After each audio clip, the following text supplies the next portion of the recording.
దేవుని వాక్యాన్ని విందాం. అమెరికా న్యూ జెర్సీ నుంచి పెద్దలు దైవజనుడు జోసయ పీటర్ అన్నగారు మనకు ఆంగ్లంలో దేవుని వాక్యం అందిస్తారు. బెంగళూరు గాస్పెల్ అసెంబ్లీ సంఘ పెద్దలు జయకుమార్ శాస్త్రి అన్న తెలుగులో కనువాదం చేస్తారు. ఇద్దరికి వందనాలు. Thank you, Brother Barnabas, for inviting me once again to share the word of God. Welcome. Thank our Heavenly Father for giving this opportunity once again for all of us to gather together to hear His word.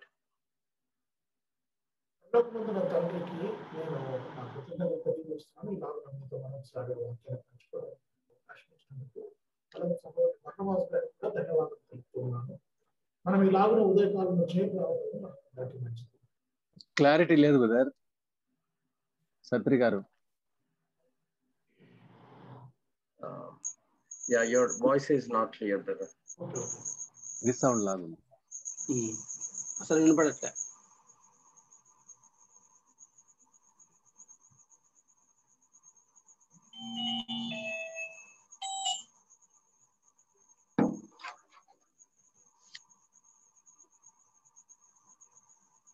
జయకుమార్నా తను ఏదో చేస్తున్నాడు brother. Let's wait and see. ఇప్పుడు ఎలా ఉంది? Yeah, ఇప్పుడు బాగుంది. Right brother, okay. And I also thank brother Samuel John Garu and Srikanth also as part of this team for arranging this Zoom meeting. అలాగుననే Samuel John గారికి, సిద్ధంగా శ్రీకాంత్ గారికి మరి ఈ మీటింగ్ నిర్వహిస్తూ ఉన్నందుకు, నిర్వహణలో సహాయం చేస్తూ ఉన్నందుకు వందనాలు తెలియజేస్తున్నాను. I also thank dear brother Jaykumar Garu for translating the message and all of you who have joined today. అలాగుననే జయకుమార్ శాస్త్రి గారికి కూడా అనువాదం చేస్తూ ఉన్నందుకు వందనాలు తెలియజేస్తున్నాను. అలాగనే పాల్గొంటున్న మీకు అందరికి కూడా నా వందనాలు. And today's topic is very special topic, and probably some of you, like Brother Paul, must have attended some other sessions where I have presented the same message. So it may be kind of repetition, although there may be a few changes. But for the rest of us, it is really a very exciting session. మనం ధ్యానం చేయబోయే అంశము చాలా ఆసక్తికరమైన అంశము. మరి పెద్దలు Paul గారు మరి ఇంతకుముందు నేను ఇదే అంశాన్ని బోధిస్తున్నప్పుడు ఏదైనా సెషన్లో విని ఉండవచ్చును, అలాగనే మీలో కూడా ఇంకొంతమంది విని ఉండవచ్చును. కానీ దాంట్లో కొన్ని మార్పులు చేర్పులు ఉంటాయి. కానీ ఏదేమైనా చాలా ఆసక్తికరమైన అంశం. And so the topic is integrity. అంశం వచ్చేసి యథార్థత. And so let's move on for sharing some slides, and we move on the topic. నేను స్లైడ్స్ ను పంచుకుంటూ ఉన్నాను. మనము ముందుకు సాగి వెళ్దాం. To start with, I'd like you to refer to Ephesians chapter 4 verses 11 to 13. మనం మొదలు పెట్టుకోవడానికి ఎఫెసీయులకు రాయబడిన పత్రిక 4వ అధ్యాయము 11 నుంచి 13 వచనాలు మనం చూసుకుందామండి. I'll read in the meantime. Brother Jaykumar brother will be ready, and he himself gave some to be apostles, some prophets, some evangelists, and some pastors and teachers, for the equipping of the saints, for the work of ministry, for edifying of the body of Christ, till we all come to the unity of the faith and of the knowledge of the Son of God, to be a perfect man, to the measure of the stature of the fullness of Christ. ఎఫెసీ 4వ అధ్యాయం 11 నుంచి 13 వచనాలు చదువుతున్నాను, గమనించండి. మనమందరము విశ్వాస విషయములోను దేవుని కుమారుని గురించిన జ్ఞాన విషయములోను ఏకత్వం పొంది సంపూర్ణ పురుషుల మగు వరకు, అనగా క్రీస్తునకు కలిగిన సంపూర్ణతకు సమానమైన సంపూర్ణత కలవారమగు వరకు ఆయన ఈలాగు నియమించను. పరిశుద్ధులు సంపూర్ణులగునట్లు క్రీస్తు శరీరము క్షేమాభివృద్ధి చెందుటకు పరిచర్యధర్మము జరుగుటకును ఆయన కొందరిని అపోస్తలను గాను, కొందరిని ప్రవక్తలను గాను, కొందరిని సువార్తికులను గాను, కొందరిని కాపరులను గాను, ఉపదేశకులను గాను నియమించను.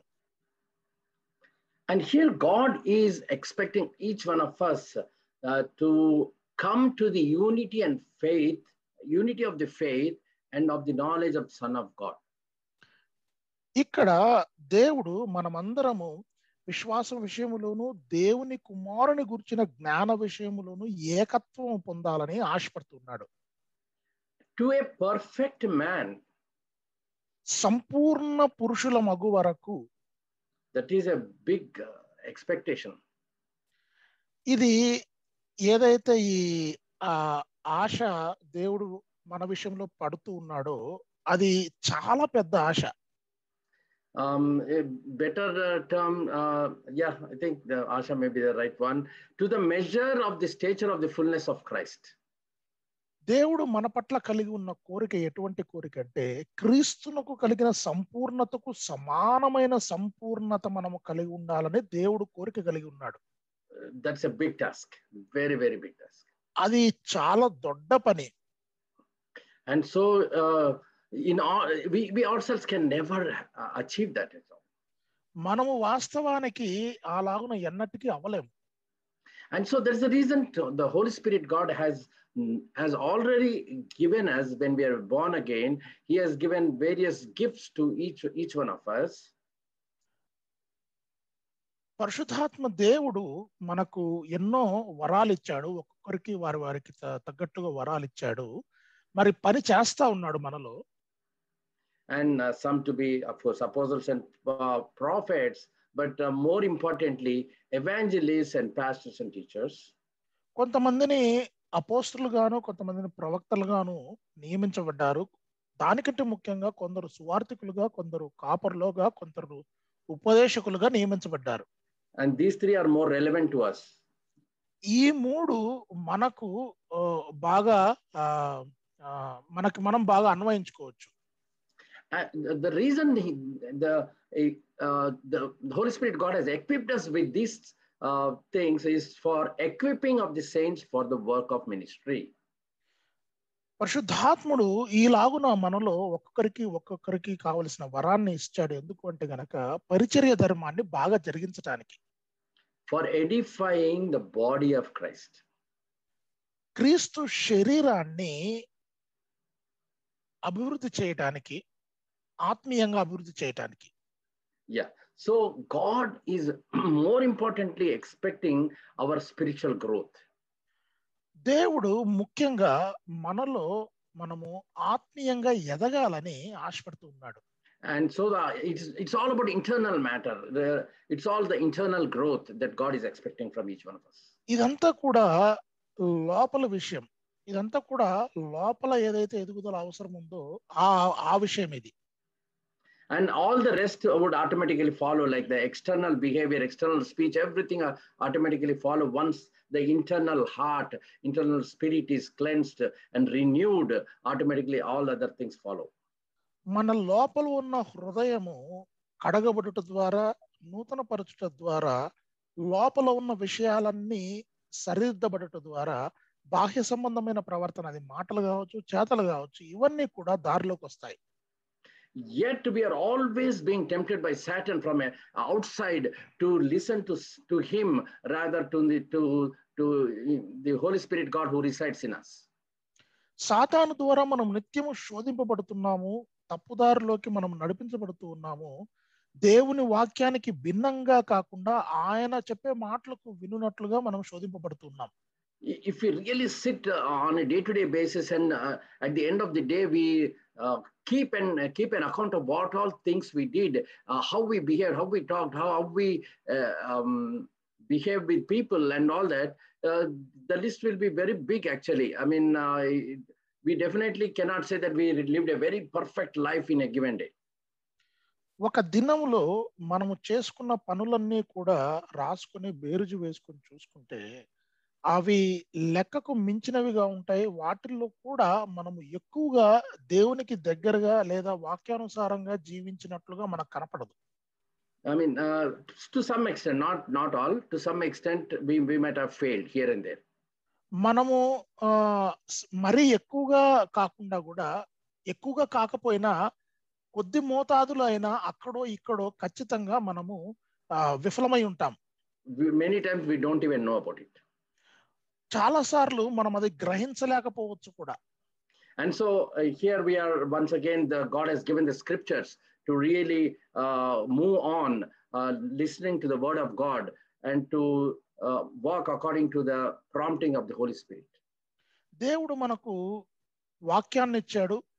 దేవుని స్వరాన్ని వినటానికి, అలాగే పరిశుద్ధాత్ముని ద్వారా ప్రేరేపించబడడానికి. And so we now, with this background, let's go on to the topic of integrity. ఈ నేపథ్యంతో మనము యథార్థత అనే అంశాన్ని ముందుకు తీసుకొని వెళ్దాం. And so integrity meaning is that to be honest and having strong moral principles. This is all dictionary meaning. I only want to concentrate on the last portion, which is completeness, wholeness, and oneness. Dictionary ప్రకారంగా చూసుకుంటే యథార్థత అంటే నిజాయితీగా వ్యవహరించడం, నీతితో కూడిన సిద్ధాంతాలు, తర్వాత ఆ రకంగా జీవించటం అనేసి డిక్షనరీ అర్థం వస్తుంది. కానీ రెండవదిగా దాని ఇంకొక రకంగా చూసుకుంటే సంపూర్ణత్వము, ఏకత్వము అనే అర్థాలు వస్తాయి. ఈ సంపూర్ణత్వము, ఏకత్వం అనే దాని మీద మనం దృష్టి చూద్దాం. See, here itself we see all those words, that completeness, it need to be perfect is actually completeness, fullness, and unity. All three are here. మనము ఇక్కడ మనం చదువుకున్న 11వ అధ్యాయం నుంచి 11వ వచనం నుండి 13 వచనాలు చూస్తే ఈ పదాలను వస్తాయి. ఏకత్వము, సంపూర్ణత్వము, ఇలాగున. So God actually is talking us through the scriptures that we need to have the knowledge of the Son of God to be a perfect man and to the measure of the stature of the fullness of Christ. 11వ వచనంలో మనమందరము విశ్వాస విషయంలోను దేవుని కుమారుని గురించిన జ్ఞాన విషయంలోను ఏకత్వం పొంది సంపూర్ణ పురుషుల మగు వరకు, అనగా క్రీస్తును కలిగిన సంపూర్ణతకు సమానమైన సంపూర్ణత కలవార మగువకు ఈలాగున నియమించెను. And so we move on from there. God is whole and complete and one.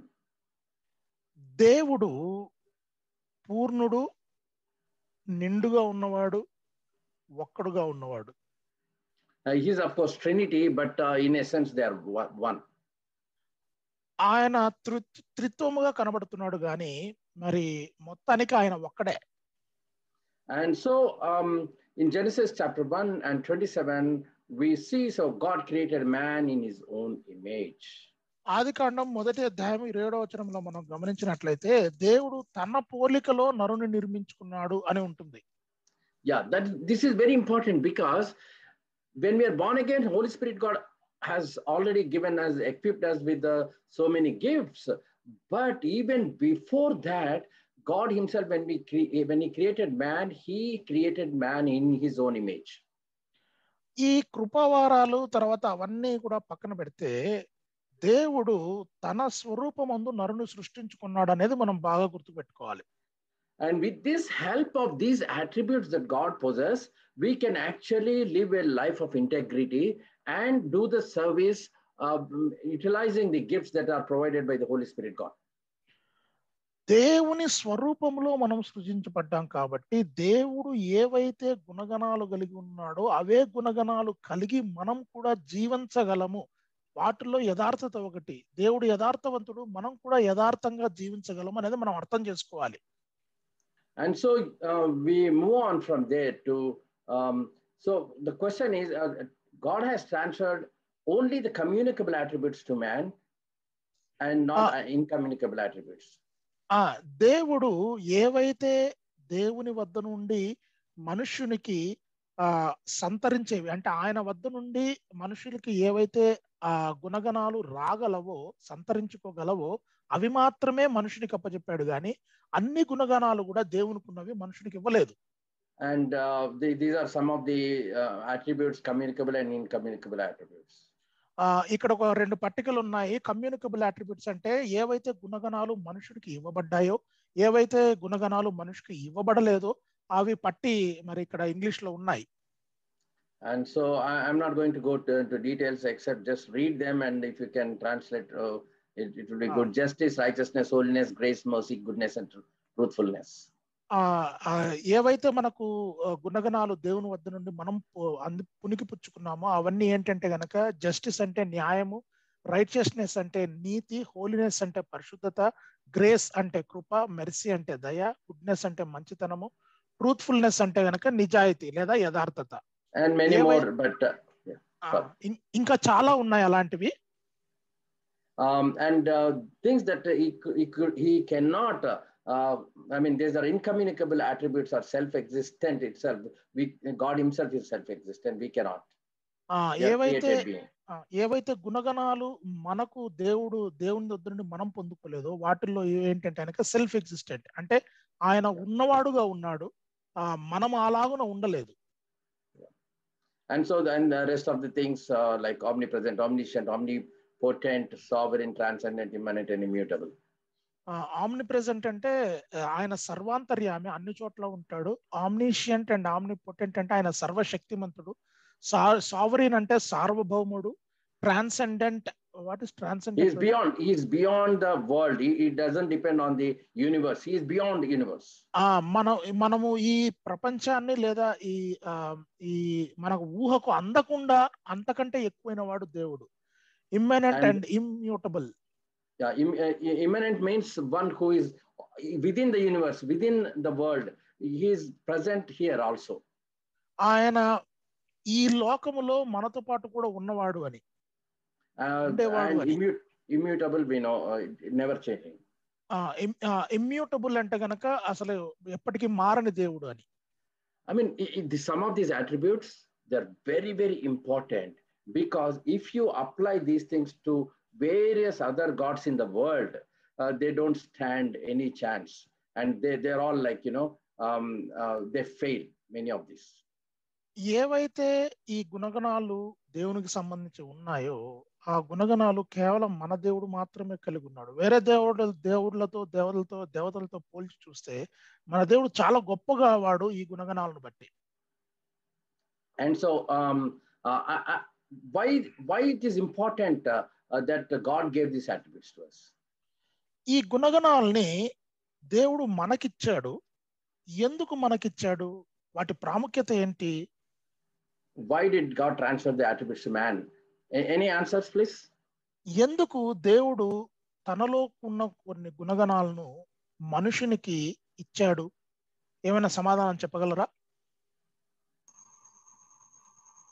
ఆయన్ను పోలి జీవించుటకు. Very good. Wonderful answer. And any other answers?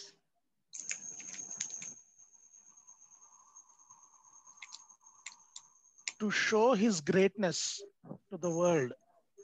To show his greatness to the world. Okay, that's also good. Yes. You're all both correct, very close. I'm only looking for one word. We need to grow to a stature of God. Yeah, very good. That's also another wonderful, but I'm only looking for a specific word. It doesn't matter that is the best answer, but I'm looking for that. ఇంకా సమాధానాలు పరిశుద్ధులుగా జీవించడం. Yes, very good. That also is very nice. These are all good answers, but what I'm looking for is he has made us ambassadors to the nation. నేను ఎదురు చూస్తున్న సమాధానం ఏంటంటే కనుక రాజ్యములకు మనల్ని దూతలుగా ఆయన ఎన్నుకున్నాడు, పంపించాడు. All your answers are correct, but I was looking only for this particular answer. That's all. మీరు చెప్పిన సమాధానాలన్నీ కూడా సరైనవే, కానీ నేను ఈ సమాధానం కోసం ఎదురు చూశాను. మనల్ని దూతలుగా ఆయన పెట్టాడు. Ambassadors means we actually represent God. దూతలు అంటే గనక మనము దేవుణ్ణి దేవునికి ప్రాతినిధ్యం వహిస్తా ఉన్నాం. అంటే దేవుణ్ణి అందరికి చూపించడానికి మనల్ని వాడుకుంటున్నాడు దేవుడు. So when they see us, they should see God. మనల్ని చూస్తున్నారు అంటే గనక దేవుణ్ణి చూస్తున్నట్లుగా మనం ఉండాలి. That is why he gave all these attributes to us. అందుకనే ఈ గుణగణాలన్నీ కూడా దేవుడు మనకిచ్చాడు. We are representatives of God. మనము దేవుని యొక్క ప్రతినిధులము. We are రాయబారులం. రాయబారులం. We are representatives of God. మనము దేవుని యొక్క ప్రతినిధులము, అలాగే రాయబారులము. Yeah, that means all the characteristics that we exhibit to outside world, when they see, wow, these Christians are so good. I mean, we cannot see anywhere this kind of people. These are very special quality. The way they talk, the way they behave, the way they conduct, the way they love, the way they give, everything is so wonderful. That's what they should say. జనాలు మనల్ని చూసినప్పుడు అసలు ఈ క్రైస్తవులు ఎంత విచిత్రంగా ఉన్నారు, అసలు ఎంత మంచిగా ఉన్నారు, ఎంత ప్రేమించేవారుగా ఉన్నారు, అసలు ఇలాంటి వాళ్ళు వేరే ఎక్కడైనా ఉన్నారా అన్నట్లుగా మన ప్రవర్తన ఉండాలి. In fact, most of us are just like that actually. వాస్తవానికి మనలో చాలా మందిని అలాగున ఉండగలుగుతున్నాం. Many missionaries came to our country and many other countries. They lived there and they learned the languages. They spread the gospel. They loved them. You know, they did lot of service. చాలా మంది సేవకులు మరి గొప్పగా సేవ చేశారు. వారు దేవుని వార్తను తీసుకొచ్చారు, ప్రజలకు చెప్పారు, వారు కూడా అలాగున జీవించారు, దేవుని చూపించారు. I mean, we only find this kind of thing in Christianity, not in another. Though in other religions also started learning these things and implementing, but it is only the Christians who have these characteristics from God. They exhibit it. వేరే మతాలు కూడా ఇటువంటి గుణగణాలను చూపించడానికి ప్రయత్నం చేసినా, ఇప్పుడు నేర్చుకోవడానికి ప్రయత్నం చేస్తున్నా కానీ మొదటగా ప్రపంచానికి అంతటి కూడా దేవుని చూపించింది, దేవుని గుణగణాలను చూపించింది క్రైస్తవులు మాత్రమే. And so when people see us, we should reflect God. దేవుడు మనల్ని చూస్తూ ఉన్నప్పుడు మనము దేవుణ్ణి ప్రజలు మనల్ని చూస్తూ ఉన్నప్పుడు మనము దేవుణ్ణి ప్రతిబింబించే వారంగా ఉండాలి.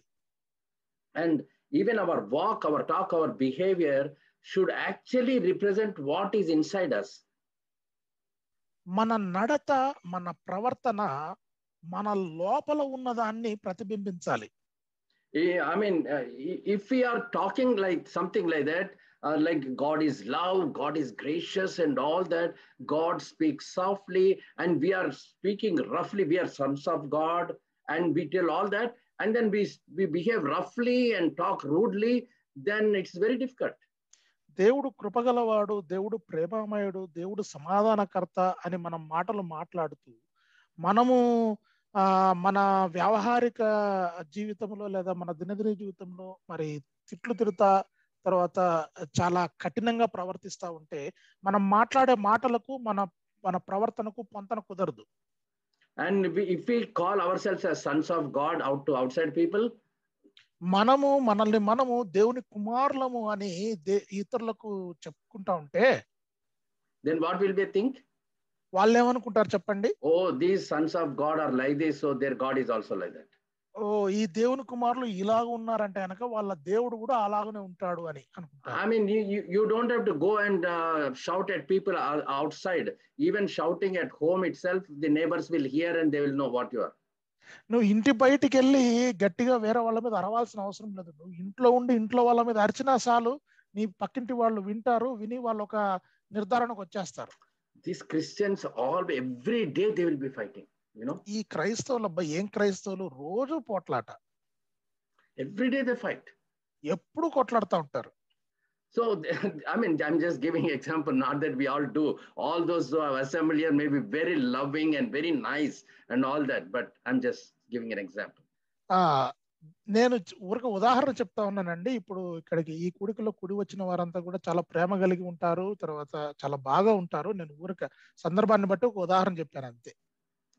And so I want to quickly, I might have done this experiment earlier, but I'll quickly finish up this experiment to prove that what we talk, people don't believe. What we do, the people will believe. నేను ఒక చిన్న ప్రయోగం చేయాలనుకుంటున్నాను. ఇంతకు ముందు కూడా చేశానేమో తెలియదు కానీ ఈ ప్రయోగం ద్వారా ఏంటంటే మనం ఒకటి అర్థం చేసుకోవాలి. మనము మాట్లాడే మాటలను ప్రజలు నమ్మరు కానీ మన ప్రవర్తనను చూసి మనల్ని నమ్ముతారు. So I'm asking you to lift, all of you to lift your hand quickly and shake your hand like this. అందరూ కూడా మీ చేతిని ఎత్తి ఇలాగున చెయ్యిని ఊపండి, కొంచెం మీ హస్తాన్ని ఊపండి. So this is chin, brother. What do you call in Telugu? గడ్డం. దీన్ని గడ్డం అంటారండి కింద. So just translate whatever I am saying. Okay. So all of you slowly lower your hand and touch your chin. Slowly lower your hand and touch your chin. అందరూ కూడా మీరు మీ చేతిని తీసుకుని వచ్చి మీ గడ్డాన్ని పట్టుకోండి. All of you touch your chin. అందరూ కూడా గడ్డాన్ని పట్టుకోండి. I think you should not do that. So, see, so what I'm doing, I'm telling to touch your chin, but I am doing this, and definitely some of you must have done this even before translation. నేనేమో మాటల్లో ఇదిగో గడ్డాన్ని పట్టుకోండి అని చెప్తా ఉన్నాను, కానీ చేతల్లో అయితే నేను నా చెంప మీద పెట్టినాను చేతిని. మీరు కూడా నన్ను చూస్తూ కొంతమంది అయినా కనీసం మీ చెంప మీదకి తీసుకుపోయి ఉంటారు చేయని అనుకుంటున్నాను నేను. That is because people try to do what we do.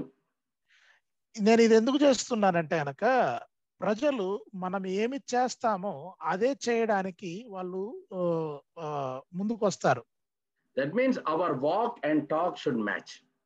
దాని అర్థం ఏంటంటే మన నడత మన మాట ఈ రెండు కూడా కుదరాలి, రెండు ఒకదానికొకటి పొంతన కుదరాలి. But the problem is, if your walk and talk do not match, మన నడత మన మాట రెండు గనక కుదరకపోతే we become hindrance to the gospel. మనము సువార్తకు అడ్డంకిగా మారతాం. That is more dangerous than not even spreading gospel. సువార్త ప్రకటించడానికంటే కూడా ఇది సువార్తకు సంఘాలకు చాలా ముప్పు. Now what I mean is, even if you don't preach gospel, it's okay. But if you are preaching gospel and your walk and talk does not work, then it becomes a hindrance to the gospel itself. నేను ఏం చెప్పదలుచుకున్నానంటే కనుక సువార్త ప్రకటించకపోయినా మంచిది, కానీ సువార్తను ప్రకటిస్తూ మన నడత మన మాట రెండు కుదరకపోతే అది సువార్త ప్రకటించేదానికంటే కూడా ప్రకటించకుండా మామూలుగా ప్రకటించేదానికంటే కూడా చాలా ముప్పు. Yeah, it becomes an hindrance. అది సువార్తకు అడ్డంకిగా మారుతుందండి. Thank you. So just watch this particular picture quickly. ఇక్కడ తెరలో చూపించబడుతున్న చిత్రాన్ని తొందరగా చూడండి. This is psychologist's view of human personality, where 90% of the this is iceberg, and 90% of the ice is inside the water, only 10% is above. ఇది సముద్రంలో తేలియాడే మంచు పర్వతం అండి. ఈ సైకాలజిస్ట్ అంటే మానసిక వైద్యులు లేదా మానసిక తత్వవేత్తలు వారు ఒక మనిషి యొక్క మనసును అంతరంగాన్ని ఈలాగున వారు చూపిస్తారు. 90% ఈ కొండ గమనిస్తే 90% నీటి కింద ఎవరికి కనపడకుండా ఉంటుంది, కేవలం ఒక 10% మాత్రమే పైకి అందరికీ కనబడుతూ ఉంటుంది. Yeah, so why I'm telling you is that nobody would see, only people see the upper 10%. అందరికీ కనపడేది కేవలం పైన ఉన్న 10% భాగం మాత్రమే. But God sees everything, even the 90% inside, he knows. కానీ దేవుడు ఈ నీటి కింద ఉన్న 90% కూడా చూడగలుగుతాడు. And I may be coming here and preaching integrity and all that with all the beautiful verses showing and all that, but God will be telling me, Josiah, you are projecting yourself to be some great thing, but I know your heart. What your heart is, I know very well. యెషయా, నీవు అసలు యథార్థన గురించి చాలా పెద్ద పెద్ద ప్రసంగాలు చేస్తున్నావు, కానీ నీ హృదయాన్ని నేను ఎరుగుదును అంటాడు దేవుడు. And how you behave last week, how you behave, I know very well. Now you come and preach. గత వారం అంతా కూడా నీ ప్రవర్తన ఎలాగున్నదో నాకు బాగా తెలుసు, ఇప్పుడు వెళ్ళి బోధ చెయ్యి. And so we need to be very careful about that. కాబట్టి మనం ఆ విషయంలో చాలా జాగ్రత్త వహించాలి. And this is again a familiar passage. I'll quickly go through because it's very well-known passage. 1 Samuel 16:7. మొదటి సమూయేలు 16:7 ఇది మనకందరికి బాగా పరిచయమైన వాక్య భాగమే. The only important thing I want to touch upon is God looks at the heart. ఇక్కడ నేను highlight చేసి చెప్తున్నది ఏంటంటే దేవుడు నరుల పై రూపాన్ని లక్ష్య పెట్టేవాడు కాదు, కానీ ఆయన లోపల హృదయాన్ని లక్ష్య పెట్టేవాడు. And that's how he chooses people. అలాగున ప్రజలను ఎన్నుకుంటాడు ఆయన. Because externally we may look nice, but internally if we are not nice, then there is problem. God rejects us. బాహ్యంగా మనం అందరం కూడా చాలా బాగా కనపడవచ్చు, కానీ ఆంతరికంగా మనము బాగలేకపోతే దేవుడు మనల్ని తృణీకరిస్తాడు. And so from there, we go to 1 Chronicles chapter 28 and verse 9. అక్కడి నుంచి మొదటి దినవృత్తాంతములు 28వ అధ్యాయము 9వ వచనానికి వెళ్తే, as for you, my son Solomon, know the God of your father and serve him with loyal heart and with willing mind. And for the Lord searches all hearts and understands all the intents of the thoughts. If you seek him, he will be found by you. And if you forsake him, he will cast you off forever. మొదటి దినవృత్తాంతములు 28వ అధ్యాయం 9వ వచనంలో సొలొమోనుతో దావీదు అంటున్నాడు, సొలొమోనా నా కుమారుడా, నీ తండ్రి యొక్క దేవుడైన యెహోవా అందరి హృదయములను పరిశోధించువాడును, ఆలోచనలన్నింటినీ సంకల్పములన్నింటినీ ఎరిగిన వాడునై ఉన్నాడు. నీవు ఆయనను తెలుసుకొని హృదయపూర్వకముగాను మనఃపూర్వకముగాను ఆయనను సేవించుము. ఆయనను వెదకిన ఎడల ఆయన నీకు ప్రత్యక్షమగును. నీవు ఆయనను విసర్జించిన ఎడల ఆయన నిన్ను నిత్యముగా త్రోసివేయును. And the context for this verse is, ఈ వచనానికి సంబంధించిన సందర్భం ఏంటంటే, King David is transferring the leadership to his son Solomon. రాజైన దావీదు నాయకత్వమును తన కొడుకైన సొలొమోనుకు అప్పజెపుతూ ఉన్న సందర్భం అది. He should have trained him on all the aspects of leading a nation of Israel. So how he has to really select or select people for leadership, how to train them, and various other, how to go for war. He's not training about all those things. ఒక ఇజ్రాయేలు రాజ్యాన్ని ఏలాలి అంటే ఆ రాజుకి ఏవైతే అవసరమై ఉన్నాయో, ఏవైతే ఆ ప్రావీణ్యాలు అవసరమై ఉన్నాయో, నైపుణ్యాలు అవసరమై ఉన్నాయో, వాటన్నిటిని గురించిన ఆ తర్ఫీదు ఆ సొలొమోనుకు ఇవ్వాల్సి ఉన్నది. అది యుద్ధ తంత్రాలు అయితేనేమి, లేదా రాజ్య పరిపాలనలో నియమించబడే అధికారులను ఎలా నియమించుకోవాలనే విషయం కానీ, ఇట్లాంటి విషయాలన్నీ కూడా తర్ఫీదు ఇవ్వాలి వాస్తవంగా. But he's not giving that. He's actually concentrating more on God. కానీ అవన్నీ కూడా ఈయనకు నేర్పించట్లేదు. కానీ దావీదు ఆయన దృష్టి అంతా కూడా దేవుని మీద ఉన్నది, దేవుని గురించి మాట్లాడుతూ ఉన్నాడు ఇక్కడ సొలొమోను. He is saying, know the God of your father. నీ దేవుడైన యెహోవాను ఎరుగుము, తెలుసుకునుము అంటున్నాడు. God of your father, which means David's father, David's God. నీ తండ్రి యొక్క దేవుణ్ణి ఎరుగుము అంటున్నాడు. Yeah. So we know that David himself got a great title, man after God's own heart. దావీదుకి ఒక మంచి బిరుదు ఉంది కదండి, దేవుని హృదయానుసారుడు అని ఉంది. And so not only know God, which means Solomon is supposed to walk with God. కేవలము దేవుని తెలుసుకోవటం మాత్రమే కాదు, దేవునితో పాటు నడవవలసిన వాడు అయినాడు సొలొమోను. That's how he will know him. అట్లాగున దేవుని బాగా అర్థం చేసుకుంటాడు, దేవుని తెలుసుకుంటాడు సొలొమోను. And not only just know him, but he has to serve him actually. దేవుని అర్థం చేసుకుంటే సరిపోదు, దేవుని సేవించాలి కూడా. And don't just serve him with a loyal heart. కేవలము సేవించడం మాత్రమే కాదు, ఎంతో లోబడిన హృదయముతో, భక్తిగల హృదయముతో దేవుని సేవించాలి. And with a willing mind. అలాగుననే సిద్ధ మనసుతో దేవుని సేవించాలి. Because Lord searches all hearts. ఎందుకంటే దేవుడు హృదయములను పరిశోధించేవాడుగా ఉన్నాడు. And also understands the intent of the thoughts. అలాగునే ఆలోచనలను సంకల్పములన్నిటిని కూడా ఎరిగిన వాడై ఉన్నాడు. And so that is most important. Not only heart, your mind, what you think and what is in your heart, both should match, and very loyally you should serve God. నీ హృదయంలో ఏమున్నదో, తర్వాత నీ ఆలోచన ఏదైతే ఉన్నదో, ఈ రెండు కూడా ఒకదానికొకటి పొంతన కుదరాలి. యథార్థతతో లోబడిన హృదయంతో మనం దేవుని సేవించాలి. He is going back to the intents of the thought, not just the thoughts. What is the ideas behind your thought? It's also he knows. కేవలము ఆలోచనలు మాత్రమే కాదు, ఆ ఆలోచనలు వెనక ఉన్న సంకల్పాన్నిటిని కూడా దేవుడు ఎరుగుదును. And so this is very important for all of us. ఇవన్నీ కూడా మనకన్నిటికీ చాలా ముఖ్యమైనవి. And it's not just enough to do all the religious activity that we do on a day-to-day basis, reading Bible, praying and all that stuff, and going to churches on Sundays and other days. That is not enough. First, our heart should be very clean, and we should praise God and serve him with that attitude. ఏవైతే మనము దినదినము మరి సంఘాలలో మందిరాలలో ఆచరించే పద్ధతులు ఉన్నాయో అవి మాత్రమే సరిపోవు. బైబిల్ చదవటం కానీ, పాటలు పాడటం కానీ, లేకపోతే ఇతర మందిర కార్యక్రమాల్లో పాల్గొనటం కానీ ఇవి మాత్రమే సరిపోవు. మన హృదయాన్ని మనం మార్చుకోవాల్సిన వారమై ఉన్నాం. Yeah, God has changed all of us as soon as we are born again. He gave us a new heart, but then the struggle starts because of the attacks from Satan. We need to live a holy life. దేవుణ్ణి మనం నమ్ముకున్న వెంటనే ఇదిగో నూతనపరచబడిన హృదయాన్ని దేవుడు మనకిస్తాడు. కానీ వాస్తవానికి పోరాటం అక్కడి నుంచి మొదలవుతుంది.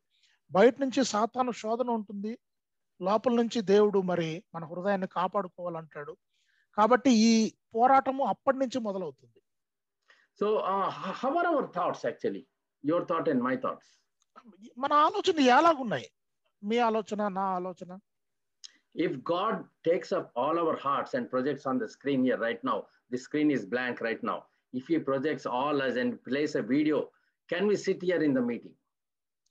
ఇప్పుడు మీరు తెరను చూసినట్లయితే తెర మీద ఏమీ లేదు కదండి. సరే, ఈ తెర మీదకి మన హృదయాలను దేవుడు ప్రొజెక్ట్ చేసి అక్కడ పెట్టాడంటే గనక మనం ఈ మీటింగ్ లో కూర్చోగలమా?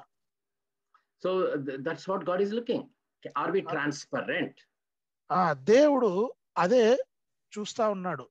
మనము మరి పారదర్శకంగా ఉన్నామా లేదా?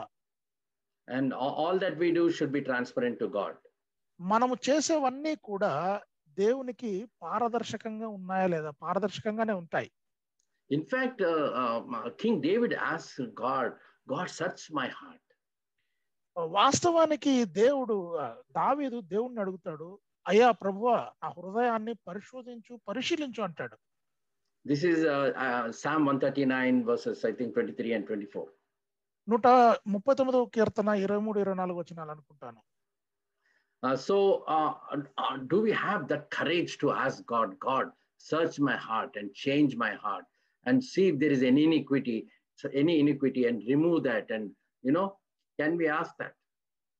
దేవుని మనం అలాగున దావీదు అడిగినట్లుగా ఇదిగో నా హృదయాన్ని పరిశీలించు ఏమున్నాయో కనుక్కో, చూడు నీకు ఆయాస్కరమైన ఆలోచనలు ఉన్నాయని దేవుణ్ణి అడిగే ధైర్యం ఉందా మనకు? Anyhow, we always definitely on a day-to-day basis, we ask for forgiveness and we definitely walk for sanctification. Definitely we do that. మనము మన జీవితములలో అనుదినం ప్రార్థన చేస్తాము, రోజు మనం క్షమాపణ కోరుతాము, పరిశుద్ధపరచమని కోరుతాము, అవన్నీ మనం చేస్తూ ఉంటాము.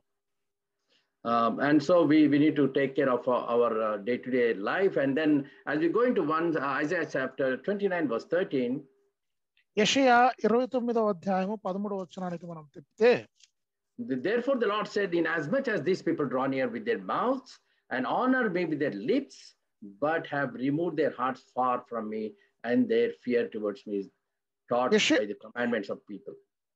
యెషయా 29:13 మనం చూసినట్లయితే ప్రభువు ఇలాగూ సెలవిచ్చి ఉన్నాడు, ఈ ప్రజలు నోటి మాటతో నా యొద్దకు వచ్చుచున్నారు, పెదవులతో నన్ను గణపరచుచున్నారు, గాని తమ హృదయమును నాకు దూరము చేసుకుని ఉన్నారు. వారు నా ఎడల చూపు భయభక్తులు, మానవుల విధులను బట్టి వారు నేర్చుకునేవి. So God is again talking about hearts here. ఇక్కడ కూడా దేవుడు హృదయాలను గురించి మాట్లాడుతున్నాడు. He is more concerned about that than what we talk and what we behave. Wow. మనము మాట్లాడే దానికంటే కూడా, మనము బాహ్యంగా ప్రవర్తన చూపించే దానికంటే కూడా లోపల ఉన్న హృదయం దేవునికి కావాలి. Many times we walk according to the commandment of men rather than commandment of God. చాలా సార్లు మనము మానవుల విధులను బట్టి నడుచుకుంటూ ఉంటాము, దేవుని విధులను బట్టి కాదు. We seek the advice of the people and follow it. మనము మనుషుల సలహా కోరతాము, ఆ సలహా ప్రకారంగా మనం నడుచుకుంటాం. We don't stick to the plan of God, what God wants to do with us. దేవుడు మనతో ఆయన ప్రణాళిక ప్రకారంగా ఏం జరిగించాలనుకుంటున్నాడో దాని ప్రకారం మనం నడుచుకోం, కానీ మనుషుల ప్రకారంగా నడుచుకుంటాం. Anything, most of the time what we do, if our children have to become they want to join college, we take advice of people, we do all that sorts of thing, and we don't depend on God. మన పిల్లల విషయానికి వస్తే, వాళ్ళు ఏమవ్వాలనుకుంటున్నారు, వాళ్ళు ఏ కాలేజీలో చేరాలనుకుంటున్నారు, ఈ విషయాలన్నీ కూడా మానవుల సలహాల మీద ఆధారపడతాం, కానీ దేవుని యొద్దకు వచ్చి దేవుని సలహా quorum. And so, I mean, I don't want to, I want to move further. I don't want to give many examples. There are so many examples like that. ఇలాగున ఎన్నో ఉదాహరణలు నేను చెప్పుకుంటూ వెళ్ళగలను కానీ అన్ని ఉదాహరణలు చెప్పాలనుకోవట్లేదు, నేను దాటి వెళ్తూ ఉన్నాను. And so Ezekiel 33:31 also. యెహెజ్కేలు 33:31 చూసినట్లయితే 33 అధ్యాయం 31 వచనం. So they come to you as people do, they sit before you as my people, and they hear your words, but they do not do them. For with their mouth they show much love, but their hearts pursue their own gain. 33 అధ్యాయం యెహెజ్కేలు 31 మనం గమనించినట్లయితే, నా జనులు రాదగిన విధముగా వారు నీ యొద్దకు వచ్చి నా జనులైనట్టుగా నీ ఎదుట కూర్చుండి నీ మాటలు విందురు గాని వాటిని అనుసరించి ప్రవర్తింపరు. వారు నోటితో ఎంతో ప్రేమ కనపరచుదురు గాని వారి హృదయము లాభమును అపేక్షించుచున్నది. See, we are all loving people. చూడండి, మనమందరం కూడా ప్రేమించే వారమే. Because that love is actually inbuilt in us. ఎందుకంటే ఆ ప్రేమ మనలో కట్టబడి ఉన్నది. And not that we don't love. We are actually, when we are born again, we have been stamped as righteous also. మనము ప్రేమించకుండా మనం ఉండలేము. ఎందుకంటే మనము నమ్ముకున్నప్పుడే మనము నూతన హృదయంతో మనము ప్రతిష్ఠించబడిన వారము. ప్రేమ మనలో దానంతటా అదే వచ్చింది. But what our hearts are pursuing. కానీ మన హృదయము దేని వెంట పడతా ఉన్నాయి, దేనిని ఆశిస్తా ఉన్నాయి. Doing any activity even in the assembly, what is the idea behind why you are doing anything? మనము సంఘాలలో చేసే ప్రతి పని వెనక ఉన్న సంకల్పం ఏంటి? ఎందుకు ఆ పనులన్నీ చేస్తున్నాం సంఘంలో? It is for our name and fame. మనము మన గొప్పతనం కోసమా, గొప్ప పేరు కోసమా? Yeah. Are we expecting any positions in the church, in the assembly? మనము ఆ సంఘములో ఏదైనా ఒక స్థానము సంపాదించుకోవడానికి మనం చేస్తున్నామా? Many times there will be something behind our mind, in the heart, for which we come and do things. మనము చాలా సార్లు మన మనసులలో ఏదో ఒకటి ఆశించి సంఘములో పనులు చేయడం మొదలు పెడతా ఉంటాం. I mean, I'm not talking about everybody. Some of them they do this actually. That is all their aim is to get some position in the church. అందరూ ఇలాగున చేయకపోవచ్చు, కానీ కొంతమంది మాత్రం ఖచ్చితంగా వారి ఉద్దేశం అంతా కూడా సంఘంలో ఒక స్థానము లేదా ఒక పదవి సంపాదించుకోవాలని వాళ్ళు సంఘంలో పనులు చేస్తూ ఉంటారు. And so God is looking into that, and we need to be careful about that. అందుకనే దేవుడు ఆ విషయాలన్నిటిలోకి తొంగి చూస్తూ ఉన్నాడు కాబట్టి మనం చాలా జాగ్రత్తగా ఉండాలి. And we are also very familiar with this passage from James chapter 1 verses 2 and 2 to 4. యాకోబు రాసిన పత్రిక 1వ అధ్యాయము 2 నుంచి 4 వచనాలు మనము గమనించినట్లయితే, I'll only touch upon few words here. I'm not going to read everything. James says, count it all joy when you fall into trials. మీరు శోధనలో పడినప్పుడు అది మహానందం అని ఎంచుకున్నాడు అని యాకోబు పత్రికలో 1వ అధ్యాయం 2 నుంచి 4 వచనాలు మనం గమనించగలం. He also tells us why, because this testing of your faith produces patience actually. ఎందుకు అలాగున చేయమంటున్నాడు అంటే గనక మీ విశ్వాసమును కలుగు పరీక్ష ఓర్పును పుట్టించునని ఎరిగి మనము అలాగున చేయడానికి రెడీగా ఉండాలి. So the testing of faith will actually produces patience actually. మీ విశ్వాసానికి ఏదైతే పరీక్ష కలుగుతుందో, మీ విశ్వాసానికి పరీక్ష దేవుడు పెట్టినప్పుడు అది ఓర్పును పుట్టిస్తుంది. That means it can create patience in you only if you yield to the Spirit of God. నీలో అది ఓర్పును ఎప్పుడు పుట్టిస్తుంది అంటే కనుక దేవుని పరిశుద్ధాత్మకు నిన్ను నువ్వు అప్పచెప్పుకున్నప్పుడు. The more you yield to the Spirit, Holy Spirit God, the more patience God will be giving you. పరిశుద్ధాత్మ ఆధీనంలో నువ్వు ఎంత ఎక్కువగా ఉంటే గనక దేవుడు అంత ఎక్కువగా నీకు ఓర్పునిస్తాడు. And the advantage of that, you know what happens, the result of that? దాని పర్యవసానము, దాని ఫలితం ఏంటో తెలుసా? Patience will have its perfect work done. ఓర్పు తన సంపూర్ణమైన పనిని చేసుకుంటూ వెళ్తుంది. And so you become perfect and complete, lacking nothing. అలాగున మీరు సంపూర్ణులను అనునాంగులను ఏ విషయంలోనూ కొదవలేని వారే ముందుకు సాగి వెళ్తారు. So when we see, for us to become really complete, It's not just like, you know, you do all kinds of good works, you do all sorts of nice talk and all that is needed. But more importantly, when you fall into trials, you need to have patience. You yield your spirit to the Lord, to the Holy Spirit God, and go according to the promptings of the Holy Spirit God. మనము మంచి మాటలు మాట్లాడడము, మంచి పనులు చేయడము, ఇవన్నీ కూడా మనం మంచి వారముగా అవ్వడానికి, ఉండడానికి ఇవన్నీ కూడా అవసరమే. దానికంటే కూడా పరిశుద్ధాత్ముడు మనలో పుట్టించే ఓర్పు ముఖ్యమైనది. ఆ ఓర్పు కొరకు ఏవి ఉంటాయి అంటే శ్రమలు సంభవిస్తాయి, శోధనలోనికి మనం పడతాము. అదే మన విశ్వాసానికి పరీక్ష. దాన్ని బట్టి పరిశుద్ధాత్ముడు మనకు తెచ్చే ఓర్పును బట్టి మనం పూర్ణులం అవుతాం. And so when we say trials, what kind of trials we are going to encounter? మనము శోధనలు లేదా కష్టాలు అని ఆ పదాన్ని మనం ఉపయోగించినప్పుడు ఎటువంటి శోధనలకు మనం గురవుతాం? There are specific trials that each one of us face. It is different for different people. కొన్ని శోధనలు ఉన్నాయి, అవి అందరికీ కలుగుతాయి. కానీ కొన్ని శోధనలు ఉన్నాయి, ఒక్కొక్కరికి ఒక్కొక్క రకంగా కలుగుతుంది. Yeah, God knows that. God has prepared a plan for us, and so he wants us to go according to it. దేవుడు మరి మనందరి కొరకు ఒక ప్రణాళికను ఏర్పాటు చేశాడు.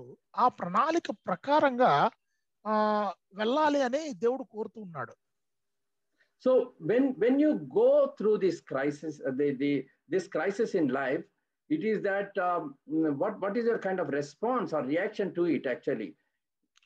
ఈ ఆపదలో నుండి ఈ ఆపత్తులో గుండా నీవు ప్రయాణిస్తున్నప్పుడు నీ జీవితంలో నీ స్పందన ఈ ఆపత్తుకు ఎలా ఉంటుంది? Like, you know, we have a very bad like, you know, health problem, and we are going through financial problem. How do we react actually? మీరు గొప్ప ఆర్థిక ఇబ్బందులు ఇరుక్కున్నారు, లేదా ఆరోగ్య సంబంధంగా మీరు చాలా బాధపడుతున్నారు. ఇటువంటివి మీకు సంభవించినప్పుడు మీ స్పందన, మీరు ఎలాగున స్పందించి ఎట్లాంటి పనులకు పూనుకుంటారు? We feel really down, you know, we feel very down. మనము చాలా కృంగిపోతాం కదండి.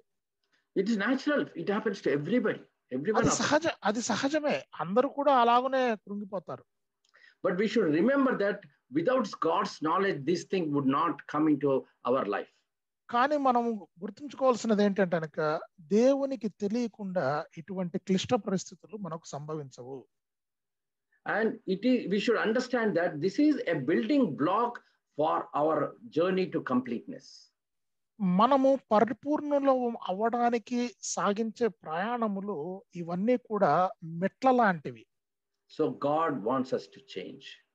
దేవుడు మనలో మార్పును కోరుకుంటున్నాడు. And so normally our prayers, when we talk of when we if you see our prayers, we always try to pray, Lord, give me lead me out of this financial problem. Lord, heal me that, heal that brother. Lord, take away this misunderstanding between me and my brother. These kinds of prayers only will be there. మనం ప్రార్థనలకు మనము పూనుకున్నప్పుడు, ఇదిగో ప్రభువా నన్ను ఈ పరిస్థితుల నుంచి బయటవే, లేకపోతే ప్రభువా నాకు అది కలిగేటట్లు చూడు, లేదా ఇదిగో ప్రభువా నా సహోదరునితో ఉన్న వివాదాన్ని తీర్చు, ఇట్లాంటి ప్రార్థనలే ఉంటాయి. The important thing is, when we are going through trials and crises in our life, the important thing is we should ask God, Lord, what is that you want to teach from this crisis? మనము క్లిష్ట పరిస్థితుల గుండా, కష్టాల గుండా, శోధనల గుండా మనం వెళ్తూ ఉన్నప్పుడు మనము దేవుణ్ణి, ప్రభువా ఈ పరిస్థితుల ద్వారా నాకు మీరు ఏమి నేర్పించాలనుకుంటున్నారో నాకు తెలియజేయండి అని ప్రార్థన చేయాలి. And God reveals that, and once we follow him, we'll be following according to his plan for our life. దేవుడు మనకు ఆయన ప్రణాళిక మన పట్ల ఏమి ఉందో బయలుపరుస్తాడు. దాన్ని బట్టి మనం నడుచుకోవడానికి వీలవుతుంది. And I'll quickly refer to a couple of verses and close, but let us see Psalms 139 verses 13 to 17 to start with.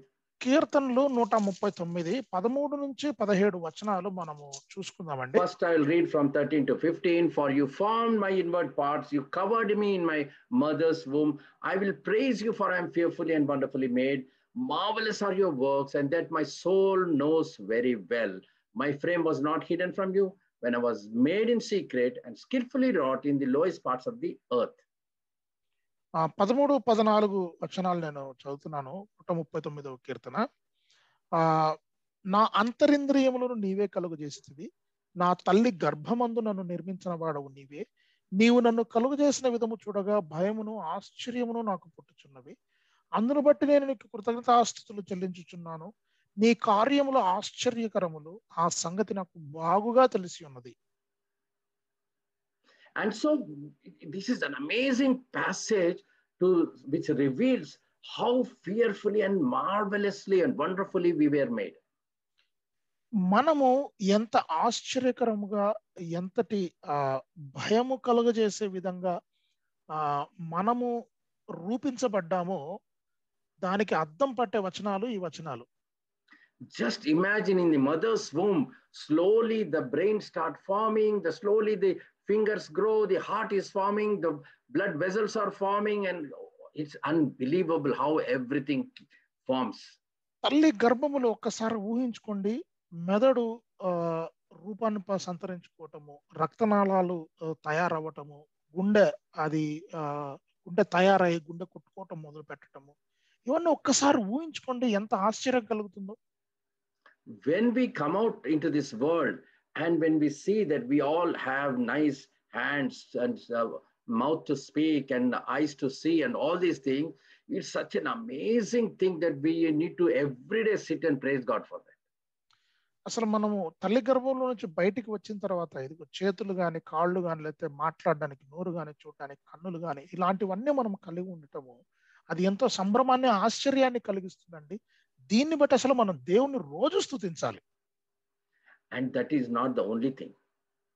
అది మాత్రమే కాదు, అది ఒకటి మాత్రమే కాదు. If you go to verse 16, it is much more wonderful.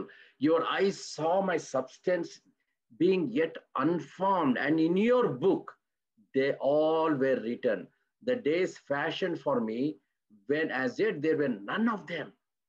16వ వచనం చూసినట్లయితే గనక ఇంకా భయం వేస్తుందండి. నేను పిండమునై ఉండగా నీ కన్నులు నన్ను చూచెను, నియమింపబడిన దినములలో ఒకటైనను కాక మునిపే నా దినములన్నీ నీ గ్రంథములో లిఖితములాయను. And so God has prepared already a great plan for each one of our lives. అందుకనే దేవుడు మనందరి కొరకు ఎవరికి కావలసిన ప్రణాళికను ఆయన సిద్ధం చేసి ఉంచాడు. And see verse 17, how precious also are your thoughts to me, towards me, oh God, how great is the sum of them all. 17వ వచనంలో చూసినట్లయితే, దేవాని తలంపులు నాకెంత ప్రియమైనవి, వాటి మొత్తం ఎంత గొప్పది. If we see all these things, మనం ఇవన్నీ గనక చూసి గమనించినట్లయితే, God has a great plan for each one of our lives. మన అందరి జీవితాల పట్ల దేవునికి ఒక నిర్దిష్టమైన ప్రణాళిక ఉంది. And as we are going in our life, we tend to go away from his plan. మనము మన జీవితంలో ప్రయాణం చేస్తూ ఉండగా ఆయన వేసిన ప్రణాళికకు విరుద్ధంగా దూరంగా జరగటము మొదలవుతుంది. And he allows some trials into our lives. అప్పుడు దేవుడు మన జీవితంలో కొన్ని శ్రమలు, శోధనలు తీసుకుని వస్తాడు.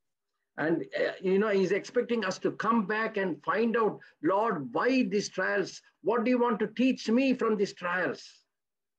దేవుడు మనము ఆ శోధనలను బట్టి, ఆ శ్రమలను బట్టి ఏమి నేర్చుకోవాలనుకుంటున్నామో అది నేర్పించాలని అనుకుంటాడు. And so when we ask God, God gives us, and then we start walking with the Lord. మనము దేవుని అలాగున మనం ప్రార్థన చేసి అడిగినప్పుడు దేవుడు మనకు అనుగ్రహిస్తాడు. అప్పుడు మనం తిరిగి దేవుడు వేసిన ప్రణాళికను బట్టి దేవుని దారిలో కలుసుకొని నడవడం మొదలు పెడతాం. And we deviate again. మళ్ళా పక్కకు తప్పిపోతాం. God brings back more trials into our lives and brings us back to walk with him. దేవుడు మరికొన్ని శ్రమలు మన జీవితాలలోకి తీసుకొచ్చి మనకు బుద్ధి చెప్పి మళ్ళీ తిరిగి ఆయన దారిలో పెట్టుకుంటాడు.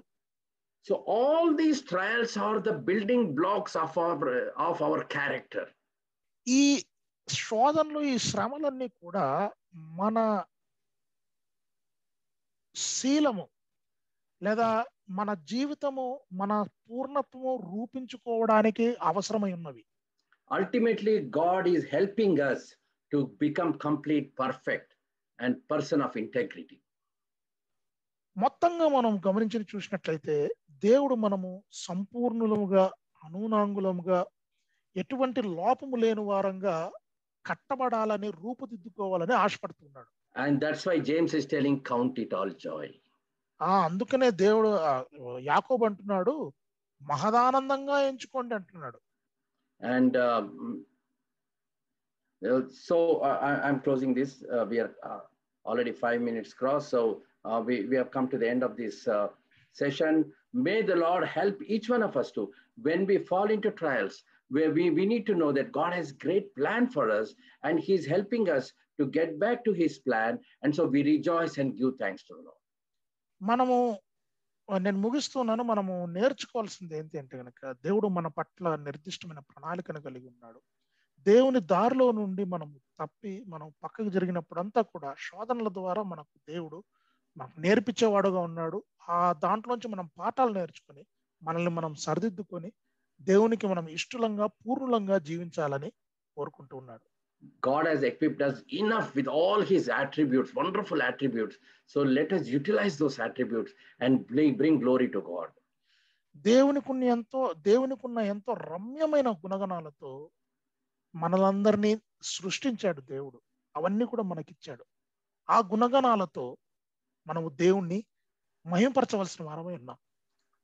Thank you, brother Jay Kumar garu, for the wonderful translation and giving this good opportunity for the team. సోదరులు జై కుమార్ గారికి వందనాలు తెలియజేస్తున్నాను, చక్కగా తర్జుమా చేసినందుకు. అలాగే మరి ఈ టీం బృందం ఏదైతే నాకు అవకాశం ఇచ్చిందో దాన్ని బట్టి కూడా వందనాలు. Thank you all for patience listening. అందరూ కూడా మరి ఓపికగా విన్నందుకు మీకు అందరికీ వందనాలు. యథార్థతల గురించి చక్కటి ఆత్మీయ సందేశం అందించిన జోసయ్య పీటర్ శ్రీగిరి అన్న గారికి, అనువాదం చేసిన జయ కుమార్ అన్న గారికి మనందరి తరఫున ప్రభునామమున తెలియజేస్తున్నాం.